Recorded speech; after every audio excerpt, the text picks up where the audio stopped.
Sarah Glenn happens to also be the second highest wicket taker, where a little bit of speed on the ball is a great idea. Sophie, Eccelstone and Charlie Dean will survive. The spinners dominate England's bowling department. They have a nice internal battle going on between Sophie Eccelstone and Sarah Glenn. Welcome to Catch My Point.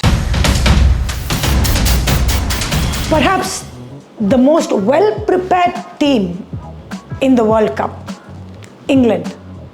That's whom the discussion is going to be about.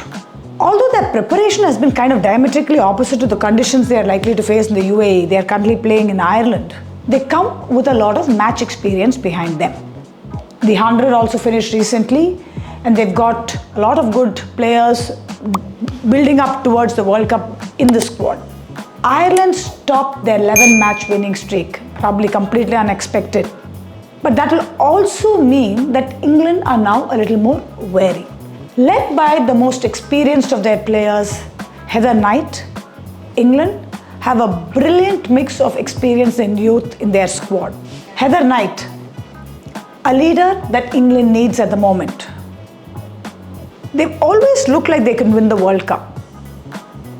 And if a team aspires to be in that place, then they need a captain who can handle players well. She has in her ranks the experience of a Nat Brunt.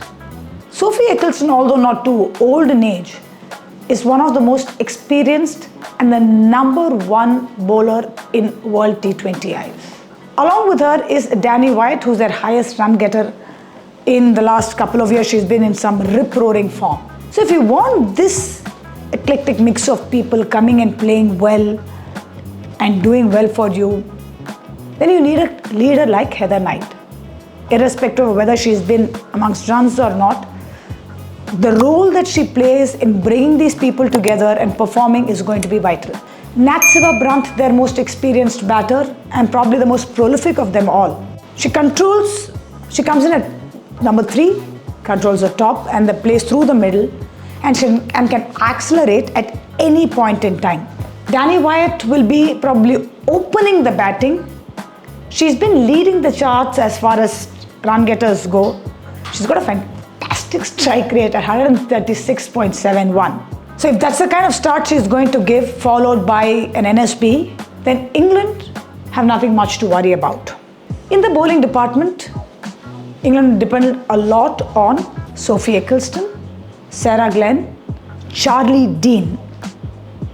Now, these 3 spinners, one is a left-arm spinner, one is a leg spinner, and one is a very wily off spinner. In conditions like Dubai and Sharjah, where a little bit of speed on the ball is a great idea, Sophie Eccelstone and Charlie Dean will survive. And bring into this mix a Sarah Glenn, who's a little slower, turns the ball a bit more, and has got a very good googly. They've got their bases covered, is what I would say. Sarah Glenn happens to also be the second highest wicket taker for England in this format.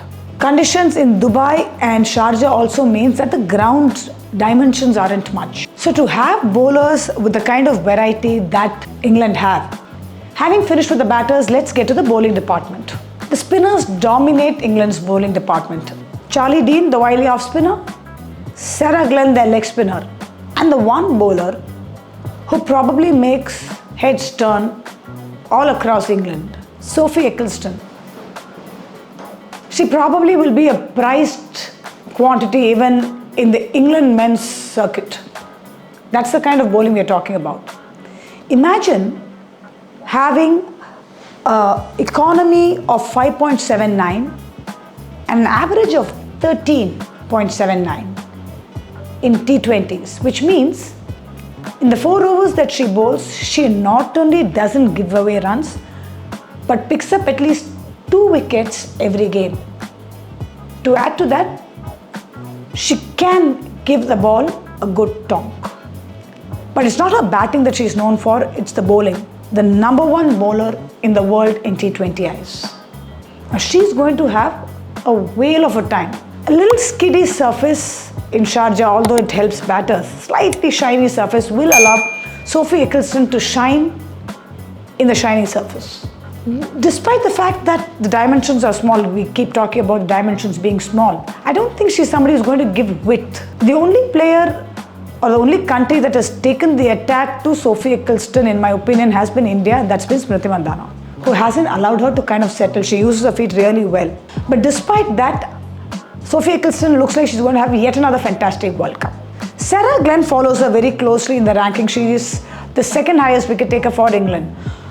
So in England's chase for the World Cup, if they win it, it'll be the second time. They have a nice internal battle going on between Sophie Eccelstone and Sarah Glenn in seeing who could probably be their best bowler in this World Cup. England will be hoping for an encore of their previous World Cup win that was way back in 2016. So this time, I'm sure they will fancy themselves as one of the prime contenders. Watch England play some of the best cricket in this World Cup. Thanks for tuning in to Catch My Point. For more information and content in the world of cricket, do like, share and subscribe to Coach Aarti. See you soon.